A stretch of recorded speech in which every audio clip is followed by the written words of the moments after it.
En güçlü kılıç tanrısının reenkarnasyonu Hazard Gnome. Bölüm 36 Tehlike Gnomu. Ölümcül ormandan ayrıldıktan sonra Shi Feng'in partisi dinlenmeden Karanlık Ay Vadisi'ne doğru koştu. Oyunun şu anki aşamasında birçok oyuncu zaten seviye 2'ye yükselmişti. Ölümcül ormandaki zindana baskın yapmanın yanı sıra, seviye 2 çita yavrularını öldürmek için Brookhaven'te kalacaklardı. Seviye atlamak için sadece birkaç uzman seviye 4 bölgesi olan Karanlık Ay Vadisi'ne giderdi. Ancak oyuncu seviyelerinin artmasıyla birlikte Dark Moon Valley'in işgal edilmesi çok uzun sürmeyecek. Yarım saatten fazla Karanlık Ay Vadisi'ne döndükten sonra karşılaştıkları manzara Shi Feng'in beklediğiyle aynıydı. Zindanla ilgilenmeyen birkaç elit parti şu anda vadinin dış kısımlarında dolaşan seviye 4 koboldları öldürüyordu. Bu elit gruplar oldukça yetenekliydi. Her seferinde 2 ya da 3 canavarı cezbettiler. Kalkan savaşçısı önde tank yaparak koboldların büyücülerine ve şifacılarına yaklaşmasını engellediler. Şifacı sürekli olarak arkadan şifa veriyordu ve kalkan savaşçısının HP'sini zar zor koruyordu. Bu şekilde eziyet etmek yorucu olmasına rağmen, mücadeleden elde edilen kazanımlar da aynı derecede iyiydi. 3 kobold 2 bakır ve bir miktar taş malzeme düşürmüştü. Tanrı'nın alanında yalnızca seviye 3 ve üzeri canavarlardan beceri kitapları ve bronz ekipman düşebilir. Her ne kadar şans sadece 10.000'de bir olsa da, yine de oyuncuların vahşi kaz avına çıkmasına neden olmak için yeterliydi. Şu anda bronz ekipman çok değerliydi. Hatta daha fazlası beceri kitaplarıydı. Burada bu teşviklerle, tehlike söz konusu olsa bile, ortaya çıkacak pek çok uzman olacaktı. Birkaç bakış attıktan sonra Shi Feng döndü ve Karanlık Ay Vadisi'nin iç kısımlarına doğru gitti. Karanlık Ay Vadisi'ne yeni gelen diğer parti üyeleri çok gergindi. 4. Seviye canavarların tüm alana dağıldığını gördüklerinde bu özellikle doğruydu. Nefesleri biraz hızlandı. Ancak Blackie bu 4. seviye koboldları gördüğünde son derece sakindi. Sonuçta daha önce yüzlercesini öldürmüştü. Diğer parti üyelerinin aksine paniğe kapılmış gibi görünmüyordu. Vadinin daha derin bölgelerine girerek Shi Feng'i takip etti. Elit gruplara gelince, Shi Feng'in partisinin vadinin derinliklerine girdiğini gördüklerinde şok olmaktan kendilerini alamadılar. Yeni gelen partinin bu kadar cesarete sahip olacağını hiç düşünmemişlerdi. Şu anda Dark Moon Valley'de çok az oyuncu vardı. Henüz tam olarak gelişmemiş olduğundan vadinin ortasında çok sayıda kobold vardı. Merkeze doğru ne kadar derine doğru yönelirse koboldların sayısı da o kadar fazla olur. Hatta 10 veya daha fazla kobolddan oluşan gruplar bile olurdu. Orada canavarları ezmek çok tehlikeliydi.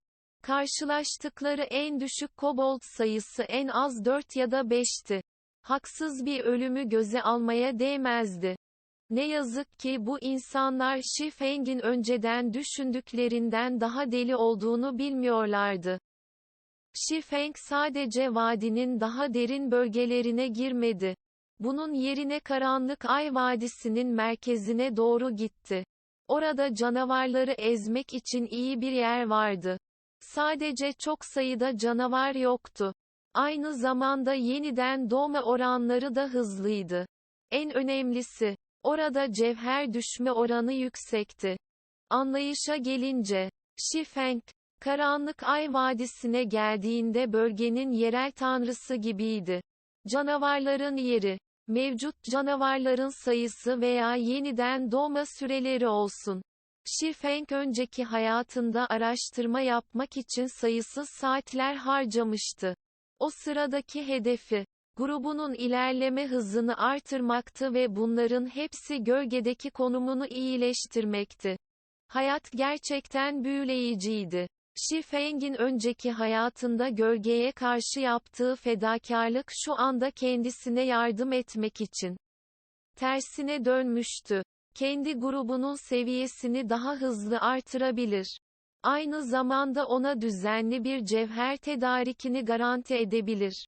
Kırık kayaların yolu boyunca ilerleyen 4 veya 5 adet 4 seviye kobolddan oluşan gruplar ara sıra ortaya çıkıyordu. Ancak Xi Feng'in partisinin ekipmanıyla ilgili küçük bir meseleydi. Partinin koruyucu şövalyesi kolaya bakıldığında, ister HP ister savunma ile olsun, aynı anda 4 koboldu kolayca tanklayabilir. Şifacı Drowsy Slot, fazla çaba harcamadan Kola'nın HP'sini %80'in üzerinde tutabilirdi. Eğer Kola bir canavarın geçmesine izin vermiş olsaydı, yalnız Kar yukarı çıkıp onu geri iterdi. Diğerlerine gelince, onlar hararetle hasar verirlerdi. Xi Feng'in basit bir kılıç saldırısı zaten 100'den fazla hasar verebilirken Black'inin karanlık oklarının her biri 88 hasar verebilir. Mücadele bundan daha kolay olamazdı. Birkaç dakika içinde 5 koboldun hepsi halledildi. Dışarıdaki elit parti ile karşılaştırıldığında Xi Feng'in partisi birkaç kat daha güçlüydü. Xi Feng, düşen taş malzemeleri ve cevheri aldı ve ardından karanlık Ay Vadisi'nin derinliklerine doğru devam etti. Bir saatten fazla ilerledikten sonra Xi Feng'in partisi nihayet bir dağın önüne gelmişti. Devasa dağın yüksekliği yüzlerce metreydi. Koboldlar artık dağı çevreleyen alanı doldurmuyordu. Onların yerini gezgin cüceler almıştı. Bu gezgin gnomların her birinin elinde küçük birer kürek vardı ve onu dağın kaya duvarını kazmak için kullanıyorlardı. Ayrıca ellerinde kırbaçla çevredeki alanları denetleyen çok sayıda gnome gözetmeni de vardı.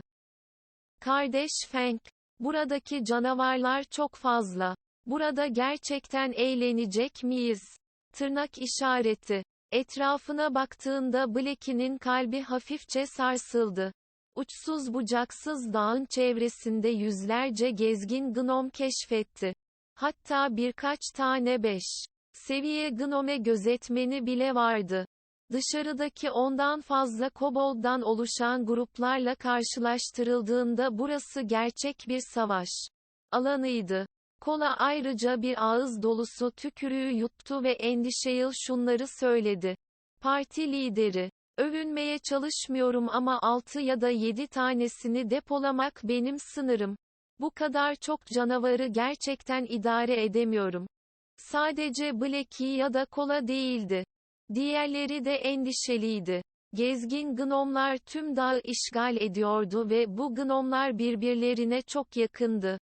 Yeme sırasında bir hata yaptıkları sürece yüzlerce seviye 4 canavarla karşı karşıya gelmek zorunda kalacaklardı. Bu kadar çok sayıda canavar Lord seviyesi keçeden çok daha korkutucuydu. Hepsini savuşturamayacağınızı biliyorum. Ancak, herhangi birinizin yüzlerce gnomu tanklamasına izin vereceğinizi kim söyledi? Xi Feng parti üyelerine gözlerini devirdi. Partinin standartları konusunda son derece açıktı. Aynı anda 10 gnomla karşı karşıya gelmek neredeyse onların sınırıydı. Peki aynı anda yüzlerce gnomla nasıl başa çıkabilirlerdi? Seviye 10'daki bir oyuncu bile yüzlerce seviye 4 canavarla karşılaştığında işi biter. Ancak şöyle güzel bir söz yok muydu? Onlarla savaşamıyorsan, onlardan kaç. Xi Feng'in çevikliği 30 puana ulaşmıştı. Sahip olduğu bronz ayakkabılar da dahil olmak üzere hareket hızı. Gezgin gnomları en az 4 puan aşmıştı. Gnomları kolayca uçurabilir ve Blackie'nin AoE becerisi olan cehennem alevini kullanmasına izin verebilirdi. Bu şekilde öğütmenin verimliliği tek tek öldürmenin verimliliğinden birkaç kat daha fazlaydı. Bunu takiben Xi Feng herkese planından bahsetti. Zamanlamayı doğru yapıp cehennem alevinin etkisini en üst düzeye çıkarmak için Blackie'ye ihtiyacı vardı. Diğerlerine gelince, düşük HP'li gnomları ortadan kaldırmaktan sorumluydular. Xi Feng pozisyonunu seçtiğinde bir avuç taş aldı ve yakındaki gnome gözetmenine doğru koştu. Xi Feng 20 yarda mesafeye yaklaştığında, gözetmen yüksek sesle bağırmaya başlamıştı. Çığlıkları çevredeki birçok gezgin gnomun dikkatini çekti. Xi Feng ilk önce bir an bekledi. Gnome gözetmeninin kırbaçlarından kaçındı ve gezgin gnomların sürekli toplanmasına izin verdi. Yaklaşık 30 gnom toplandığında Xi Feng arkasını döndü ve ters yöne koştu. Daha sonra başka bir gnome gözetmenine çarpan küçük bir taş attı. Yüksek sesle vurulan gözetmen, 20'den fazla kardeşini de beraberinde getirerek Xi Feng'e doğru koştu. Birkaç dakika içinde Xi Feng 60'ın üzerinde canavarı cezbetmişti. Ancak Xi Feng henüz tatmin olmamıştı. Canavarları cezbederken dağın etrafında dönmeye başladı ve 5 dakika içinde yüzlerce gezgin gnom ve ondan fazla gnome gözetmeni tüm güçleriyle onu takip ediyordu. Ne yazık ki onlar için Xi Feng'in ekipmanı çok iyiydi. Gnomlarla karşılaştırıldığında hızı %30 daha fazlaydı. Xi Feng'in olağanüstü teknikleri ve vücudu üzerindeki kontrolü de dahil olmak üzere, gnomlarla istediği şekilde oynayabiliyordu. Blackie, oyuncuyu seçmeye hazır ol, diye hatırlattı Xi Feng. Peki. Blackie son derece heyecanlıydı. Bu onun AoE büyüsünü ilk kullanışıydı. Dolayısıyla ne tür etkileri olacağını bilmiyordu. Daha sonra Blackie'nin parmakları havada hareket etmeye başladı. Parlak büyülü mühürler ortaya çıkmaya başladı ve eşsiz bir aura yayan göz kamaştırıcı bir büyü çemberi oluşturdular. Blackie son heceyi söylerken yer sarsıldı. Yeşim yeşili alevler gökyüzüne fırlayarak tüm gnome ordusunu yok etti. Yüzün üzerinde bir hasar alanı ortaya çıktı. 5 saniye içinde, Xi Feng'in peşinden koşan her gnome 200'ün üzerinde hasar aldı. Kalan HP'leri yarıdan azdı. Ancak bu gnomların hedefi de değişmişti. Artık Xi Feng'in değil, Blackie'nin peşine düştüler. Xi Feng aniden durdu. Abisal kılıcını çıkardı ve ileri atıldı. Gürleyen flash. Seviye 4 Thundering Flash'ın bekleme süresi düşük olmakla kalmadı. Saldırı menzili de 15x3 yardaya çıktı. Neredeyse gnome ordusunun tamamını kaplamıştı. 3 gök gürültüsü gnome ordusunun yanından geçerek her gnoma 120 puanın üzerinde 3 hasar verdi. Saldırı, gnomların kalan HP'sini tamamen yok etmişti. Geriye kalan düşük HP'lilere gelince, bunlar Kola tarafından hızla geri tutuldu. Lonely Snow daha sonra ileri atıldı ve bir kasırga darbesi kullanarak geri kalan gnomları tamamen yok etti. Yüzlerce gnom yok edilmiş. Geride eşyalarla kaplı bir zemin bırakılmıştı. Bu arada herkesin deneyimi çılgınca arttı. 10 puanın üzerinde EXP birbiri ardına ortaya çıktı ve herkesin gözünü kamaştırdı. Hua! Blackie seviye 3'e yükseldi. Bu çok harika. Blackie neşeyle kükredi. Bu sadece başlangıç. Birazdan yeniden doğacaklar. Xi Feng güldü. Hadi hızla damlaları toplayalım. Bir anda herkes kendi kendine meşgul olmaya başladı. 6 kişinin eşyaları almasına rağmen yüzlerce gnomun yağmalanması hala çok zaman harcamalarını gerektiriyordu. Ancak toplamaya başladıktan birkaç dakika sonra aniden devasa bir robota kumanda eden bir gnome ortaya çıktı. Gnomun yüzü kıpkırmızıydı. Hemen benzersiz bir öfkeyle Şifeng'in partisine doğru koştu. İyi değil. Bu Hazard Gnome'u. Herkes dağıldı. Şifeng, devasa robota baktığı anda bağırdı. Bölüm 37 Roket çizmeleri. Herkes cüce bir gnomun kullandığı dev robotu gördüğü anda, içgüdüsel olarak onun çok tehlikeli bir şey olduğunu anladı. Şifeng'in hatırlatmasını duyduktan sonra yerdeki ganimeti görmezden geldiler ve en ufak bir tereddüt etmeden hemen ormana doğru koştular. Doğal olarak Şifeng de geride kalmayacaktı. Hazard Gnome çok tehlikeli bir canavardı. Bu özellikle ilk ortaya çıktığı zaman doğruydu. Ölüm çılgını etkinleştirildiğinde kurt adam keçesinden bile daha güçlüydü. Hazard Gnome. Özel elit. Seviye 5. HP 1600/1600. Gezgin gnomları ve gnome gözetmenlerini temizledikten sonra Hazard Gnome'un ortaya çıkma şansı çok küçüktü. Ancak onun ortaya çıkışı aynı zamanda bir oyuncunun kabusunun başlangıcına da işaret ediyordu. Tanrı'nın alanında insanları sırf cüce oldukları için gnomları küçümsememeleri konusunda uyaran bir söz vardı. Eğer öfkelenirlerse, herhangi bir anda hayatınızı kolayca söndürebilirler. Önceki hayatında Şifeng, Hazard Gnome ile daha önce bir kez tanışmıştı. O sırada cevher öğüten bir elit parti ile birlikteydi. Gnomları öldürdükten sonra Hazard Gnome ortaya çıktı. Bir özel elit ile karşılaşacaklarını düşünmemişlerdi. Bu yüzden hepsi heyecanla ona doğru koşmuştu. Ancak durum 20 kişilik parti için bir trajediyle sonuçlandı. Hazard Gnome'un 1600 HP'si hafife alınmamalıdır. Savunması, aldığı hasarın %80'ini azaltabilecek bir anormallikti.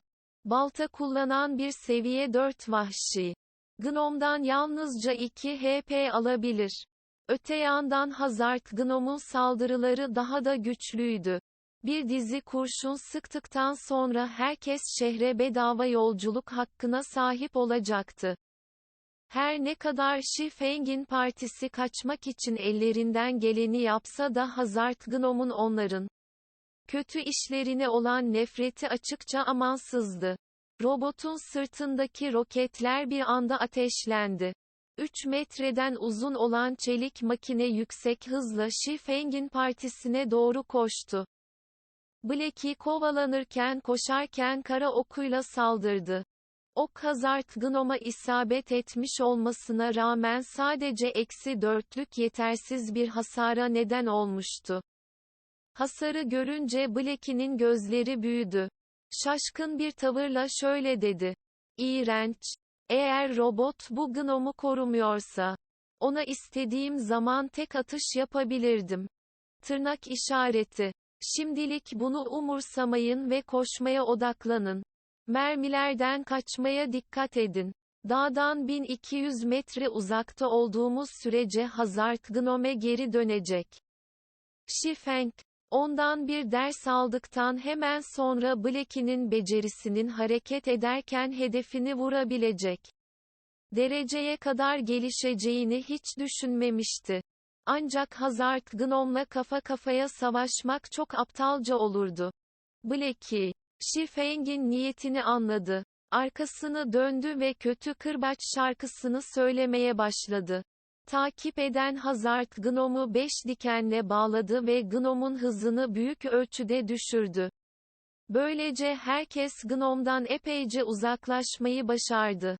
Hazard Gnome 5 dikenden kurtulduğunda, aniden kafasında -23, -24, -23, -23, -24'lük yüksek hasarlar belirdi. HP-Sir bir anda 1479'a çıktı. Evil Weeb'in verdiği hasar çok saçmaydı. Black'i şok olmuştu. Daha önce seviye 3 Dark Arrow yalnızca -4 hasar veriyordu. Öte yandan Evil Weeb toplamda 100'den fazla hasara neden olmuştu. Aralarındaki fark çok büyüktü. Hazard Gnome'un böyle bir fetişi var mıydı? Şifeng, Hazard Gnome'un HP'sinin aniden bir miktar düştüğünde umut gördü. Hazard Gnome'un bitki bazlı saldırılara karşı herhangi bir bağışıklığı yoktu. Şifeng hemen emretti. Herkes koşmayı bıraksın. Kola, Hazard Gnome'un nefretini al ve arkasını gruba doğru çevir. Diğerleri saldırır ve pozisyonlarınıza dikkat eder. Hazard Gnome silahını kaldırdığı sürece namludan hemen kaçın. Blackie, Evil Weapon CD'sir biter bitmez saldır. Ondan kurtulma şansımız var. 1200 yard sınırını aşmadan önce yaşayacakları mı yoksa ölecekleri mi bir belirsizlikti. Peki neden bununla mücadele etmiyorsunuz? Kim bilir belki de bu Hazard Gnome'dan bile kurtulabilirler. Şifeng'in önceki hayatında Hazard Gnome'u daha önce öldüren hiçbir oyuncu yoktu. Eğer onu şimdi öldürürlerse iyi bir şeyler düşebilir. Şu anda Hazard Gnome'un nefreti Blackie'yi hedef alıyordu. Ancak yalnız Kar, hücumu kullanarak Gnome'dan bir adım öndeydi. Gnome üzerinde kasırga darbesi kullanarak 3 puanlık hasara neden oldu. Hasar düşük olmasına rağmen, neden olduğu anlık bayılma durumu Kola'ya ilahi saldırıyı ve ardından cezayı kullanma şansı verdi. 2 saldırı -3, -2 hasara neden oldu ve çektikleri ek nefret. Hazard Gnome'un Kola'ya kilitlenmesine neden oldu. Hazard Gnome, robotun sağ kolundaki elektrikli testereyi uzatarak Kola'ya şiddetle saldırdı. Kola saldırıyı kalkanıyla engelledi. Vücudu 3 adım geriye çekildi ve başının üstünde -147'lik bir hasar belirdi. Kola şok oldu. Elektrikli testerenin bir sonraki saldırısı geldiğinde aceleyle kaçtı ve yana yuvarlanarak saldırıdan tamamen kaçındı. Drowsy Slot, Kola'yı hemen 2 kez iyileştirdi ve Kola'ya 100'e yakın HP geri döndürdü. Ne kadar şiddetli bir hasar, yalnız Kar da şok olmuştu. Artık kalmaya, geri dönmeye ve Gnome'dan 10 metreden fazla uzaklaşmaya cesaret edemiyordu. Elektrikli testereyle yalnızca bir kez vurulsa bile kesinlikle ölecekti. Öte yandan Şifeng ondan korkmuyordu. Bir dizi beceriyi kullanarak hemen Hazard Gnome'un sırtına ulaştı. Thundering Flash, Double Shot ve Shot, ara sıra yapılan kritik vuruşlar da -16 hasara neden olur. Diğerleriyle karşılaştırıldığında Şifeng'in hasarı zaten çok yüksekti. Ancak Hazard Gnome, Şifeng'in saldırılarına yalnızca küçümseyen bir bakış attı. Kola'ya saldırmak için elektrikli testeresini kullanmaya devam etti. Bir dizi şiddetli saldırı Kola'yı sürekli olarak geri çekilmeye zorlamıştı. HP'si de sürekli düşüyordu. Arkada, Drowsy Slot'un iyileşmesi Kola'nın aldığı hasara yetişemedi. Kola'nın ölüme adım adım yaklaşmasını yalnızca izleyebildi. En önemli anda Şifeng, Abyssal Bind'i kullandı. 9 zifiri siyah zincir Hazard Gnome'u bağlayarak Kola'ya bir nefes aldırdı. 3 saniye içinde. 1. Hazard Gnome, herkesin saldırılarına maruz kaldıktan sonra HP'sinin yalnızca %7'sini kaybetmişti. Grubun verdiği toplam hasar, Blackie'den gelen tek bir kötü kırbaca bile eşdeğer değildi. 3 saniye sona erdiğinde Hazard Gnome özgürlüğüne kavuştu. Yeşil tenli Gnome'un yüzünde alaycı bir gülümseme ortaya çıktı. Minik elleri etrafta hareket ediyor ve düğmeleri kullanıyordu. Robotun elektrikli testereyi tutan kolu, güzel bir yay oluşturarak dolambaçlı bir çizgi oluşturdu. Şifeng'in bütün kişiliği uçarak gönderildi. Bir ağaca çarptı ve 286 HP kaybetti. Kola aceleyle yukarı koştu. HP'si yarıdan fazla iyileşmişti. Hazard Gnome'un nefretini geri çekmeye çalışırken ilahi saldırı ve cezayı bir kez daha kullandı. Ancak Hazard Gnome aslında kolayı görmezden gelmişti. Bunun yerine silahı sol elinde kaldırdı. Nişan aldı ve Shi Feng'e bir dizi kurşun sıktı. Yoğun bir şekilde paketlenmiş mermilerden oluşan bir baraj Shi Feng'e doğru uçtu. Ancak Shi Feng uçmaya gönderildikten sonra henüz yere inmemişti. Bu yüzden kurşunlardan kaçmak imkansızdı. Hayalet öldürme. Shi Feng'in görsel kopyası anında onun önünde belirdi. Benzeri kılıcını sallayarak sürekli olarak mermileri engelledi. Bu arada Shi Feng, yerçekimi kurtuluşunu zaten etkinleştirmişti. Hazard Gnome'un saldırı menzilinden kaçınarak bir ağacın tepesine atladı. Ancak onun kopyası çoktan öldürülmüştü. Bir mermi kartuşunu bitirdikten sonra Hazard Gnome, şarjörleri değiştirmeye başladı. Daha sonra Shi Feng'e doğru koşmaya devam etti. Diğer herkes, Hazard Gnome'un HP'sini yavaş yavaş azaltarak saldırmaya devam edebilirdi. Ancak Shi Feng, yerçekimi kurtuluşunu etkinleştirdikten sonra vurmak kolay olmadı.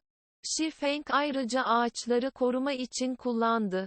Gnome'u uçurmaya devam ederken uçan kurşunlardan zar zor kaçıyordu. Blackie'ye gelince, hazır olur olmaz Evil Web'i hemen kullanacaktı. Hazard Gnome'un HP'si sürekli düştü. %64, %50, %30, %20, %10. Hazard Gnome'un HP'sinin yalnızca %10'u kaldığında, Gnome aniden metalik makineden atladı. Bir çift roket çizme giydi ve kaçmaya başladı. Olamaz. Canavarlar gerçekten kaçabilir mi? Blackie, Hazard Gnome'un aşırı hızla insansız bir yere doğru koşmasını izledi.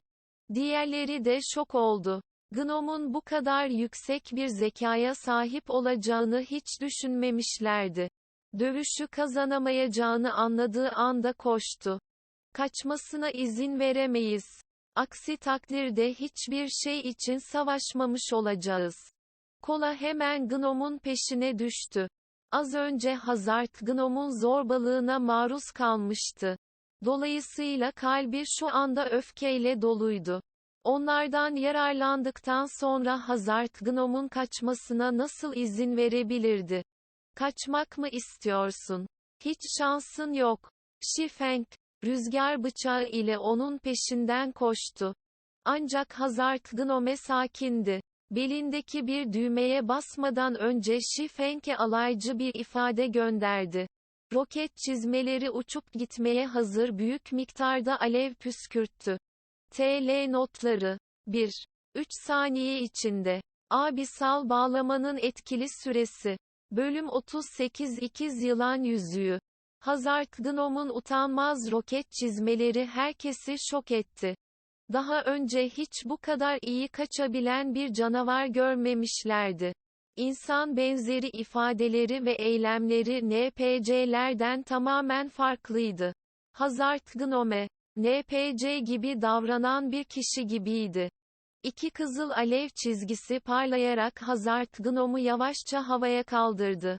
İsteksizlik herkesin kalbini doldurdu. Ancak artık bunu durduramadılar ve yalnızca Hazard Gnome'un kaçışını kendi gözleriyle izlediler. Gruptaki büyücüler Hazard Gnome'dan 40 metreden fazla uzaktaydı. Yalnız Kar da ondan 30 metreden fazla uzaktaydı. Şarj aralığı dahilinde değildi. Ayrıca, hedef havada yüzdüğü için hücumun zayıf etkisi etkisiz hale geliyordu. Yalnızca hareket hızı artışı etkili olacaktır. Şu anda Hazard Gnome'a yalnızca Shi Feng yakındı. Ondan sadece 15 metre uzaktaydı. Ancak Shi Feng'in herhangi bir menzilli saldırısı yoktu. Onun peşinden koşsa bile, Hazard Gnome vardığında yerden 20 metreden fazla yükselecekti. Sonunda, Shi Feng yalnızca Hazard Gnome'un kaçışını izleyecekti. 9 ejderha saldırısı. Shi Feng yetişemeyeceğini biliyordu. Elinde siyah sisle kaplanmış abisal kılıcını salladı. Bir an içinde Hazard Gnome'a doğru 9 siyah sis çizgisi fırladı. Şifeng, böylesine akıllı bir Hazard Gnome'un ayrılmasına izin vermeye istekli değildi. Başlangıçta Şifeng, Hazard Gnome'u yalnızca ortalama bir özel elit olarak düşündü. Gnome'un bir oyuncuya bu kadar benzeyeceğini hiç düşünmemişti. 10 yıl boyunca Gods Domain'i oynayan Şifeng, bu kadar zeki gnomları nadiren gördü. Ana tanrı sistemi, yüksek zekaya sahip küçük bir canavarı basitçe bahşetmez. Bu tür ihsanların arkasında genellikle daha derin bir anlam vardı. Örneğin, o insan kahramanlar ya da efsanevi varlıkların hepsi harika karakterlerdi. Onların varlığı insanların ürpermesine neden oldu. Her ne kadar bu Hazard Gnome'un zekası o kahramanların veya efsanevi varlıkların seviyesine ulaşmasa da yine de bir boss canavarından çok daha akıllıydı. Hatta onu öldürerek hayal bile edilemeyecek kazançlar elde edilebilir. Şu anda Hazard Gnome'un görüntülenen bilgileri değişti. Bir anda Arcus Maddox'a dönüştü. Arcus Maddox, Lord derecesi, seviye 5, HP 600/600. Şifeng bu ismi gördüğünde bir aşinalık hissi hissetti. Görünüşe göre bunu daha önce duymuştu ama onun hakkında hiçbir şey hatırlamıyordu. Ancak Gnome'un yalnızca 600 HP'si vardı. Şifeng, 9 ejderhanın kesiği ile Gnome'u öldürebileceğinden emindi. Tam 9 kılıç gölgesi Arcus Maddox'u delmek üzereyken Gnome küçük çantasından birkaç çelik top çıkardı. Topları Abyssal Blade'in hayaletlerine fırlattı. İki saldırının temas ettiği anda parlak kıvılcımlar alevlendi. Hon, hon, hon. Bir dizi patlama. Abyssal kılıcın hayaletlerini geri itti. Hayaletler Arcus Maddox'a bir kez daha saldırmaya hazırlanırken, o hemen 30 metre öteye uçtu. Bu arada, Abyssal Blade'in 9 hayaleti yalnızca menzilinin 30 metre yakınındaki hedeflere saldırabiliyordu. Şifeng, Arcus Maddox kaçarken çaresizce izleyebildi. Saçmalık. Böyle bir canavar nasıl olabilir? Onun kaçma yeteneği sadece bir böcek. 1. Blacky küfrederken kaçan Arcus Maddox'a baktı. Kolada nefretle dişlerini gıcırdatıyor. Yakındaki bir ağaca birkaç yumruk atıyordu. Diğer parti üyeleri de bu durumdan hoşnutsuzdu. Herkes bu elit canavara karşı uzun süre ve sıkı bir şekilde savaştı. Ancak tam çabalarının karşılığını almak üzereyken, ödülleri kanatlanıp uçup gitti. Bundan daha moral bozucu bir şey var mıydı? Kardeş Feng, onu kovalamaya devam edelim. Blacky, Gnome'un hareket hızının hızlı olmadığını keşfetti. Ayrıca, bu bot çiftine güç sağlayan sınırlı miktarda yakıt bulunmalıdır. Kim bilir, Gnome bir süre sonra inebilir. Unut gitsin. Gnomları ezmeye devam edelim. Şifeng başını salladı. Eğer Gnome'u kovalayabilselerdi, Şifeng çoktan onun peşinden koşardı. Ancak Gnome'un roket çizmeleri çok güçlüydü. Tanrı'nın alanının tanrısal kaçış araçlarından biri olarak adlandırılıyordu. Şu anda botlar yeni etkinleştirildi. Hızı bir anda aniden artacak ve Gnome göz açıp kapayıncaya kadar ortadan kaybolacaktı. Eğer Gnome'u bulmak isterlerse bu imkansız bir görev olurdu. Beklendiği gibi roket çizmelerinden fışkıran alevler bir süre sonra büyük ölçüde arttı. Chiyu, Arcus Maddox artık görülemeyecek şekilde ortadan kayboldu. Bir daha görüşmemize izin vermesen iyi olur. Bir dahaki sefere kaçmayı hayal edebilirsin. Blacky, Arcus Maddox'un kaybolduğu noktaya bakarken talihsiz bir ses tonuyla söyledi. Kalbinde Şifeng, Gnome'un gitmesine izin vermenin üzücü olduğunu hissetti. Ancak bundan sonra gezgin gnomlara eziyet etmeleri artık tehlikeli olmayacaktı. Bu deneyimden sonra Hazard Gnome büyük ihtimalle bir daha kendini göstermeyecekti. Hadi gidelim. Gezgin gnomları ezmeye devam edelim. Shi Feng arkasını döndü ve partisine şöyle dedi. Kardeş Feng, sen hala en iyisisin. Bunu nasıl düşünemedim? Eğer bu piçin tüm akrabalarını öldürürsek, bir daha ortaya çıkıp çıkmayacağını göreceğiz. Blackie gülerek söyledi. Shi Feng suskun kaldı. Arkasını döndü ve gitti. Artık hayal kuran Blackie'ye aldırış etmiyordu. Aniden, Shi Feng şok içinde ayaklarını durdurdu. Kahretsin. Şansımız gerçekten çok zayıf. Arcus Maddox'un gerçekten burada ortaya çıkacağını hiç düşünmemiştim ve o aynı zamanda 5 seviye tehlike gnomuydu. Shi Feng yumruklarını sıkıca sıktı. Kaşları kırıştı. İlk defa bu kadar öfkeleniyordu. Herkes Shi Feng'in öfkeli ifadesine baktığında çevrenin soğuduğunu hafifçe hissedebiliyorlardı. Bir adım geri çekilmeden edemediler. Alınları soğuk terlerle kaplıydı. Daha önce Shi Feng'in sakin ve uyumlu bir insan olduğunu düşünüyorlardı. Shi Feng'in sinirlendikten sonra bu kadar korkunç olacağını asla hayal edemezlerdi. Etraflarındaki orman artık canlı değil. Donmuş bir cehenneme benziyordu. Sessiz, soğuk ve karanlık. Kardeş Feng, iyi misin? Blackie dikkatle sordu. Şok oldu. Shi Feng, kızgın olduğu veya başkalarıyla tartıştığı zamanlardan tamamen farklıydı. Blackie, Shi Feng'in bu kadar öfkeli olduğunu ilk kez görüyordu. Ah, önemli bir şey değil. Shi Feng tepki gösterdi ve bir gülümsemeyle cevap verdi.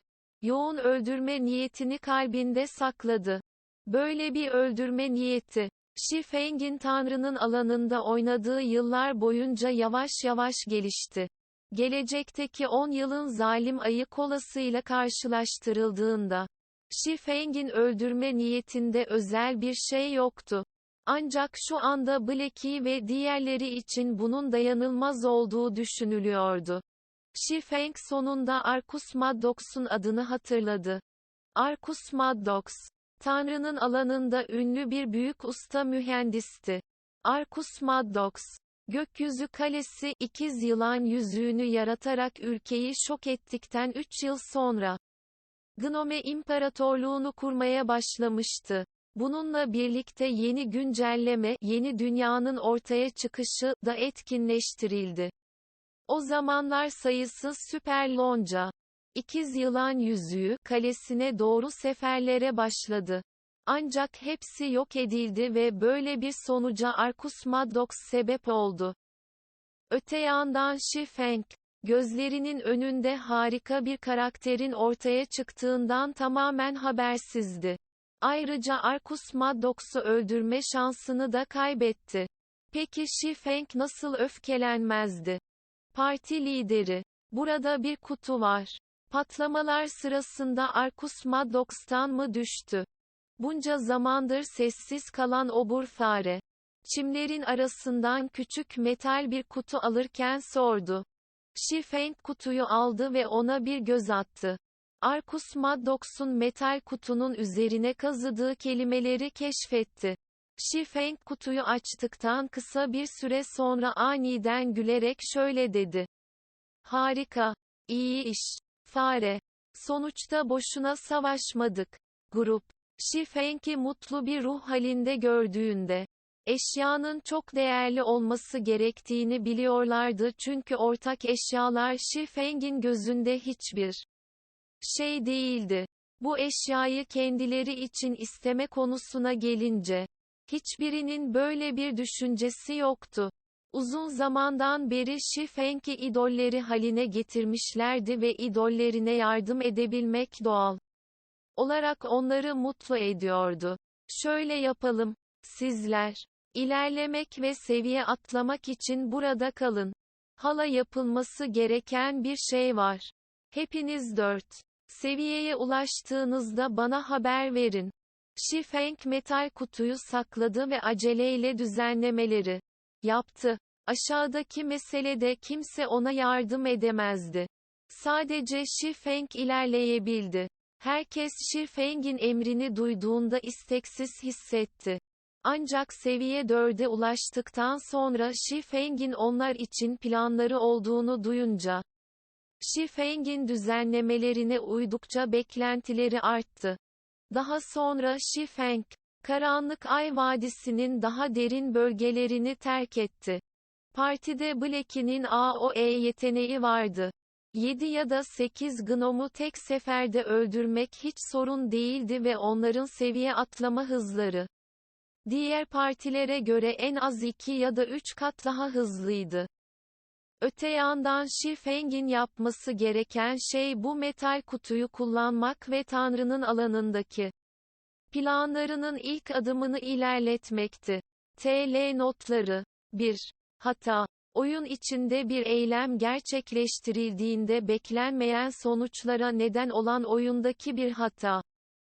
Bölüm 39 Felsefe Taşı. Karanlık Ay Vadisi'nden ayrıldıktan sonra Şifeng, Skerlet Gölü'ne doğru koştu. Ayrıca daha fazla zaman kazanmak için yerçekimi kurtuluşunu da etkinleştirmişti. Karanlık Ay Vadisi'ne giden oyuncular, Şifeng'in bir galibiyet fırtınası gibi yanlarından hızla geçtiğini gördüler. Hızı şaşırtıcı derecede hızlıydı ve figürü sadece bulanıktı. Kim bu kişi? Hangi suikastçı o? Hızı çok hızlı. Tırnak işareti. Hayır. Beline bak. Orada asılı olan bir kılıç. Hançer değil. O bir kılıç ustası olmalı. Saçmalık. Şu anki kılıççılar OP'de mi? Forumlarda yaygın olarak yayılan söylenti, gizemli bir kılıç ustasının Retleaf kasabası belediye başkanını öldürdüğünü belirtiyordu. Ayrıca ölümcül ormanda kar tanrıçasından davet alan güçlü bir kılıç ustası da vardı. Eğer bunu daha önce bilseydim kılıç ustası olarak oynardım. Tırnak işareti. Söyle bakalım. Sence bunlar aynı kişi mi? Tırnak işareti. Kesinlikle hayır. Belediye başkanını öldüren kılıç ustasını gördüm. O erkek kılıç ustası siyah bir ayı kadar büyüktü. Sadece kolları uyluklarımızdan daha kalındı. 15. Seviye belediye başkanını zorla öldürmüştü. Oradan geçen oyuncular Şifeng'in gidişini izlerken tartışma başlattılar. Kılıç ustası Cab'a karşı içten içe suskun kaldılar. Eğer bu kadar güçlü bir Cab olsaydı kılıç ustası gibi oynamaları gerekirdi. Ancak artık çok geçti. Şifeng onların düşüncelerini bilseydi buna gülebilirdi. Tanrı'nın alanında en güçlü iş yoktu. Yalnızca en güçlü oyuncu vardı. Şifeng geniş ovalarda 2 saatten fazla koştu. Yüksek seviyeli canavarların takibinden kaçarak yerçekimi kurtuluşunu onlarca kez etkinleştirdi. Seviye 10 bölgesi olan Skerlet Lake'e varmadan önce seviye 6 haritası Wolfman's Runes ve seviye 8 haritası Oroford'tan geçti. Skerlet Lake 10 seviye su elementalleri ve küçük balık adamların oyun alanıydı. Yüksek bir yerden izleyen Şifeng, küçük balık adam gruplarının devreye gezdiğini görebiliyordu. Kızıl Göl'e ne kadar yakınsa küçük balık adamlar da o kadar çoktu. Kızıl Göl'ün merkezi bölgesi küçük balık adamların yuvasıydı. Sinir bozucu su elementalleri ise gölün suyunu dolduruyordu. Kızıl Göl'deki yoğun ve çok sayıda canavar nedeniyle küçük balık adamların lanet becerisi son derece korkunçtu. Bir oyuncunun niteliklerini özümseyip kendi niteliklerine dönüştürebiliyordu. Ne kadar uzun süre savaşırlarsa o kadar güçlü olacaklardı. Öldürülmeleri son derece zordu. Burada hiçbir görevin olmaması da dahil olmak üzere. Buraya seviye atlamak için isteyerek gelen oyuncuların sayısı çok nadirdi. Ancak Şifeng, Kızıl Göl'ün daha derin bölgelerine girmek zorunda kaldı. Arcus Maddox'un düşürdüğü metal kutu son derece değerliydi. Eğer Arcus Maddox bunun Shi Feng'in eline geçtiğini bilseydi büyük olasılıkla öfkeden kan kaybederdi. Kutunun içinde bir hazine haritası vardı ve sakladığı hazine Scarlet Gölü'nde bulunuyordu. Shi Feng, 10 yıldan fazla bir süredir Gods Domain'i oynuyordu. Tanrı'nın alanının tarihi hakkında kapsamlı araştırmalar yapmıştı. Gerçekten Arcus Maddox'un bu hazine haritasına sahip olacağını düşünmemişti. Bu, cenneti sarsan bir sırrın kaydıydı. 900 yıl önce simya ustası Molotov tüm çabasıyla bir eşya yaratmıştı. Bu eşya için Tanrı'nın alanındaki büyük ülkeler arasında savaşlar yapıldı. Onun için savaşan ondan fazla kahraman figür vardı. Ancak bu eşya sonunda kayboldu ve nerede olduğu bilinmiyor. Tanrı'nın alanında çözülmemiş bir gizem haline gelmişti. Bu sırada Shi Feng'in elindeki hazine haritası şans eseri bu eşyanın yerini kaydetti. Bu eşya felsefe taşıydı. Simya için kutsal bir eşyaydı. Eğer simyacılar felsefe taşını elde edebilirlerse, taşı altına dönüştürme yeteneğine sahip olacaklar ve muazzam bir zenginliğe sahip olacaklardı. Eşdeğer değişim simya yasasını çiğneyerek ölüleri bile diriltebileceklerdi. Böylesine kutsal bir eşyanın Scarlet Lake gibi sıradan bir yere yerleştirileceği kimin aklına gelirdi? Ancak Kızıl Göl, Shi Feng için hala tehlikeli bir yerdi. Sonuçta Shi Feng ile buradaki canavarlar arasında hala 8 seviyelik bir boşluk vardı. Seviyelerden kaynaklanan baskılama nedeniyle Shi Feng, nitelik çalan küçük balık adamlar bir yana, seviye 10 canavarlar için bir rakip değildi. Ancak Shi Feng yardım edemedi ancak riski aldı. Felsefe taşını ne kadar erken elde ettiyse, kalbi o kadar erken rahatlayabilirdi. Seviye 7 veya 8 olana kadar beklerse başka biri eşyayı talep edebilir. O an geldiğinde pişmanlık bile duyamayacaktı. Shi Feng metal kutuyu çantasından çıkardı ve içindeki hazine haritasını dikkatlice çıkardı. Detaylı bir şekilde araştırmaya başladı. Hazine haritasındaki işaretler çok açıktı. Hazine, küçük balık adamların yuvasının hemen altında bulunuyordu. Ancak Shi Feng tüm bu küçük balık adamların etrafında nasıl dönebilirdi? Su elementalleri ile ilgili problemin de çözülmesi gerekiyordu. Su elementallerinin HP'si düşük olsa da fiziksel saldırılara karşı %60 bağışıklığa sahiptiler. Ayrıca hareket hızı azaltma becerisine de sahiplerdi. Bu nedenle yakın dövüş oyuncuları için baş ağrısıydılar. Yarım saat gözlemledikten sonra Shi Feng, küçük balık adamların her zaman devriyede olmadığını keşfetti. En sonunda mola vereceklerdi. Ayrıca bu küçük balık adamlar sadece göl kıyılarında faaliyet gösteriyorlardı. Suya neredeyse hiç girmediler çünkü suya girdiklerinde hareket hızları keskin bir şekilde %60 oranında azalıyordu. Shi Feng bu kısa dinlenme süresini göle girmek için kullanabilirdi ve bir kez göle girdiğinde küçük balık adamlar onu takip edemeyecekti. Suyun altındaki su elementallerine gelince, Shi Feng onları uzaklaştırmak için Phantom Kill'in görsel benzerini kullanabilir. Daha sonra küçük balık adamın yuvasının altındaki mağaraya yüzebilirdi. Eğer Shi Feng planını düzgün bir şekilde uygulamasaydı kesinlikle ölecekti. Eğer ölürse kayıpları az olmayacaktı. Ancak sorun deneyim kaybı değildi. Reenkarne olmuş bir kişi olarak avantajıyla Shi Feng, kaybettiği deneyimi hızla geri kazanabilirdi. Ancak bir kez öldükten sonra kasabaya geri gönderilecekti ve buraya dönerek harcayacağı zaman çok fazlaydı. 10 saniye daha. Shi Feng devreye gezen küçük balık adamları izledi. Kalbi onun koşması için gereken zamanı tahmin ediyordu. Zaman saniye saniye geçti. Devriye gezen bir grup balık adam çevrelerini izliyordu. Sıra dışı bir şey bulamayınca dinlenmek için göl kenarındaki küçük bir ahşap kulübeye girip göl kenarındaki araziyi boşalttılar. Şifeng tüm gücüyle kıyıya doğru koştu. Şifeng gölden yaklaşık 30 metre uzaktayken, devriye gezen başka bir balık adam grubu Şifeng'i keşfetti. Hemen bir alarm çaldılar. Elleri Şifeng'e doğru koşarken kısa kılıçlar kullanıyorlardı. Şifeng kadar güçlü olan 4 seviye 10 küçük balık adamla karşılaştığında onların dengi değildi. Şifeng'in tek umudu suya atlamaktı. Ancak küçük balık adamlar çok hızlıydı ve Şifeng'e yetişmek sadece kısa bir zaman aldı. Kısa kılıçlarını salladılar ve onları Şifeng'in sırtına doğru kestiler.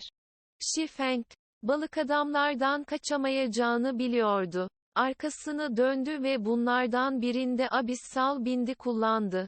Ardından saldırganlarından bir başkasını engellemek için siperi kullanmaya devam etti. Sonuç olarak Şifeng, diğer küçük balık adamların ilerlemesini engelledi. Balık adamın saldırısının arkasındaki gücü kullanan Şifeng, 3 metreden fazla bir mesafeyi çekmeyi başardı. Yerçekimi özgürlüğünü etkinleştirdi ve ardından göle atladı.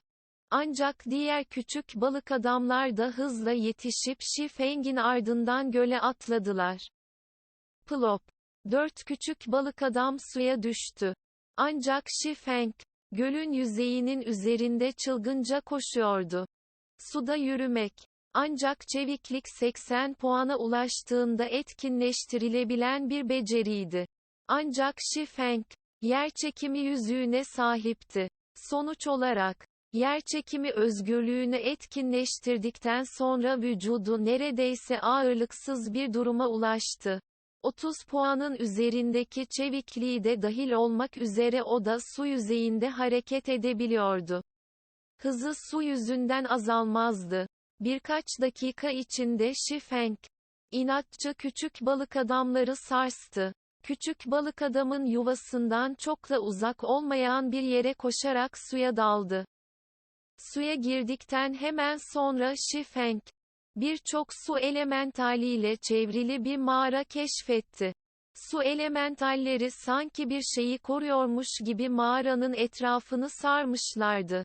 Su elementali. Sıradan canavar. Seviye 10. HP 750/750. Şifeng Phantom Kill'i kullandı. Onun benzeri yüzerek su elementallerini cezbetti. Tıpkı Şifeng'in planladığı gibi. Bir grup su elementali görsel ikizini keşfetmişti. Birbiri ardına ikizin peşine düştüler. Bu sırada görsel ikiz yukarı doğru yüzdü. Her ne kadar su elementalleri su altında yüksek hareket hızına sahip olsalar da, yer üstündeyken durum tamamen farklıydı. Küçük balık adamların tam tersiydiler ve kıyıya vardıklarında son derece yavaşlaşıyorlardı. Su elementalleri onun doppelganger'ı tarafından cezbedildiğinde, Şifeng hızla mağaraya doğru yüzme şansını yakaladı. Şifeng mağaraya ulaşmadan önce sistem ona görsel ikizinin öldüğünü bildirdi. Doppelganger, Şifeng'i yalnızca 20 saniyeden fazla kazanmıştı. Su elementalleri, görsel ikizini öldürdükten sonra mağaranın yakınında bir davetsiz misafir keşfetti.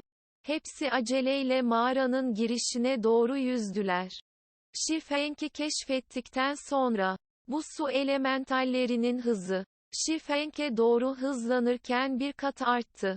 Bölüm 40 Güneş Tapınağı. Kızıl renkli gölün üzerinde, hızla ilerleyen su elementalleri, küçük balık adamın yuvasına çarpan su dalgaları yarattı. İnsan boyundaki dalgalar tüm yuvayı kapladı ve üzerindeki birçok küçük ahşap kulübeyi yok etti. Yüzlerce küçük balık adam yuvanın içinde bir çılgınlık girdi. Çığlık attılar ve böğürdüler. Her biri elinde silahlarla suya atladılar ve yuvanın altındaki mağaraya doğru yüzdüler. Çift katmanlı koruma mı?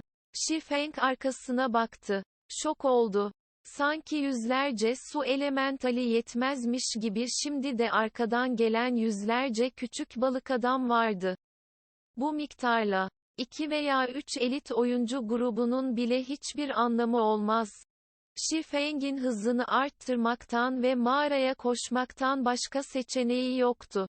Hayatta kalmak için hala bir umut ışığı vardı. Ancak Şifeng'in su altındaki hızı çok yavaştı. Su altında hareket ederken hareket hızlarının %50 arttığı mühür dönüşümüne sahip Druidlerle kıyaslanamazdı. Bunun yerine Şifeng'in hareket hızı %50 düşürüldü. Kısa süre sonra Şifeng mağaranın girişinden sadece 50 metre uzaktaydı. Ancak öfkeli su elementalleri sanki uçuyormuş gibi Şifeng'e yaklaştı. Şifeng arasındaki mesafe hızla kısaldı. 42 yarda, 28 yarda, 20 yarda, 10 yarda. Tam da Şifeng mağara girişinden sadece 5 metre uzaktayken su elementalleri Şifeng'i yakalamışlardı. Devasa buzlu yumruklarını Şifeng'in kafasına doğru salladılar. Su elementallerinin saldırıları, hareket hızını azaltan bir donma etkisi taşıyordu. Şifeng'e vurdukları sürece su elementalleri ölene kadar ona yapışacaktı. Şifeng aceleyle döndü ve periyi kullanarak ilk su elementalinin yumruğunu bloke etti. Su elementalinin muazzam gücünü kullanan Şifeng'in vücudu oldukça uzak bir mesafeye geri çekildi. Ancak geri kalan su elementalleri de ona doğru koştu. Görünüşe göre şehre geri döneceğim. Şifeng, önündeki yüzlerce su elementaline baktı. Kendini güçsüz hissediyordu. Tam Şifeng pes etmek üzereyken mağaraya doğru süzüldü. İçeride insan şeklinde bir hayaletin ortalıkta dolaştığını gördü. Şifeng'den yaklaşık 30 metre uzaktaydı. Şifeng rüzgara dikkat etti. Eğer ölmesi gerekiyorsa, bunu yaparken ölürdü. En azından gelecekteki hazırlıklar için biraz daha bilgi edinebilirdi. Bu nedenle Şifeng, rüzgar bıçağını kullandı ve hızı büyük bir sıçramayla arttı. Bir fırtına gibi. Şifeng suyun içinden geçti ve mağaranın kıyısına koştu. Su elementallerinin pençesinden tam zamanında kaçtı. Su elementalleri sudan çıktıkları anda hızları keskin bir şekilde azaldı. Şifeng'in çılgın koşusuna hiç yetişemediler. Suyu terk ettikten sonra Şifeng hızla insan şeklindeki hayalete doğru koştu. Abyssal Blade hayaletin boynunu kesmek üzereyken, Şifeng aniden yarı şeffaf hayaletin ona aktif olarak saldırmadığını keşfetti. Şifeng aniden kılıcının ucunu çevirdi. Bıçak hayaletin yanından kaydı. Hayaletin nefretini çekmedi. Birini kapat, Şifeng hayaletin bilgilerine baktığında sırtından soğuk bir ter hissetti. Cesur olan, Floyd. Yüce Tanrım. Seviye 25. HP 360.000. Eğer Şifeng bu cesur olana saldırsaydı ve nefretini çekseydi, 100 canı olsa bile yine de ölürdü. Tanrı'nın alanında cesurlar, güç açısından kahramanlardan sonra sadece ikinci sıradaydı. Bir krallık içindeki konumları Marki'den bile daha yüksekti ve Dük'ten sonra ikinci sıradaydı. Böyle muhteşem bir karakter ölüp hayalete dönüşmüş olsa bile hala Büyük Lord rütbesinde bir canavardı. Canavarlar arasında bir tirandı. 100 kişilik elit oyunculardan oluşan bir grup olmadan bu hayaleti öldürmek imkansızdı. O buranın koruyucusu olabilir mi? Şifeng, cesur olan Floyd'a baktı ve sessizce kalbinde tahminde bulundu. Hazine bulunan yerlerin etrafında genellikle muhafızlar görevlendirilirdi. Dışarıdaki küçük balık adamlar ve su elementalleri ise en fazla bekçi köpeği olarak düşünülebilir. Önemli bir hazineyi korumaya uygun değillerdi. Shi Feng daha fazla kalmaya cesaret edemedi. Sonuçta hala onu kovalayan büyük bir canavar grubu vardı. Aceleyle mağaranın iç bölgelerine doğru koştu. Mağara çok büyüktü. Doğrudan mağaranın derinliklerine giden bir merdiven vardı ve onu takip ederek Shi Feng'i felsefe taşına götürmeliydi. Shi Feng merdivenlerin hemen önündeyken, su elementalleri ve küçük balık adamlardan oluşan bir deniz ona doğru hücum etmişti. Sanki ona karşı bitmek bilmeyen bir kinleri vardı. Siz aşağı yaşam formları bu ilahi mekanı kirletmeye cüret mi ediyorsunuz? İlahi cezayı almaya hazırlanın. Floyd'un bakışları aniden öfkeyle parladı ve sırtından koyu altın renkli büyük bir kılıç çıkardı. Kılıç, kendisini dünyanın efendisiymiş gibi gösteren bir kötülük dalgası yaydı. Floyd büyük kılıcı kaldırdığında çevredeki hava ağırlaşmaya başladı. Bunu takiben Floyd, kolları büyük kılıcı tüm gücüyle savururken yüksek sesle bir böğürdü. Güçlü bir rüzgar ve ardından bir kılıç parıltısı tüm su elementalleri ve küçük balık adamları silip süpürdü. Canavarların her biri küle dönüştü ve mağaranın girişi anında bir moloz yığınına dönüştü. Güçlü. Shi Feng şokta haykırdı. Cesur olanın gücünü fena halde hafife almıştı. Floyd'un tek kılıcı 100 kişilik bir seviye 30 elit oyuncu grubunu kolayca yok edebilir. Savaşma şansına sahip olmak için bile 300 kişilik bir gruba ihtiyaç duyulabilir. Su elementalleri ve küçük balık adamların bekçi köpeği olma hakkına bile sahip olmaması beklenmedik bir durumdu. Hepsi bir anda yok edildi. Shi Feng alnındaki soğuk teri sildi. Şans eseri o bir insandı ve daha düşük bir yaşam formu değildi. Aksi takdirde sonucu su elementalleri ve küçük balık adamlarınkine benzer olurdu. Burası gerçekten berbat bir yer. Sanırım artık ancak aşağıya inebilirim. Shi Feng çökmüş girişe baktı. Enkazın içinden bir solucan bile yol bulamıyordu. Aşağı inen merdivenler spiral şeklindeydi. Etrafını çevreleyen kayalık duvarlar da bir çeşit ışık bazlı büyülenmiş. Tüm merdiven boşluğunu aydınlatıyordu. Ancak bu merdiven boşluğu oldukça uzundu. Şans eseri burada herhangi bir tehlike yaşanmadı. Yarım saat boyunca yürüdükten sonra Shi Feng nihayet merdiven boşluğunun sonuna, geniş ve ferah bir salonun başlangıcına ulaştı. Salon yaklaşık bir futbol sahası büyüklüğündeydi ve bir tür tapınağa benziyordu. Altın ve yeşimden yapılmış salonun iki tarafı bol miktarda illüstrasyon ve metinle oyulmuştu. Ayrıca türbenin en derin yerinde bir sunak vardı. Sunağın üzerinde saf altından yapılmış bir hazine sandığı vardı. Hazine sandığının her iki yanında altından yapılmış iki heykel vardı ve her ikisinin de ellerinde büyük bir kılıç vardı. Sistem, oyuncu Güneş Tapınağı'nı keşfetti. Güneş Tapınağı mı? Shi Feng bu ismi ilk kez duymuştu. Önceki yaşamında Güneş Tapınağı hakkında hiçbir bilgi yoktu. Bunun nedeni daha önce hiçbir oyuncunun etkinleştirmemiş olması olabilir. Dolayısıyla resmi web sitesinde bununla ilgili hiçbir bilgi yoktu. Ancak duruma bakıldığında bunun çok tehlikeli olması gerekir. Ancak Shi Feng, altın sunağa doğru yürürken bunu daha az umursamadı.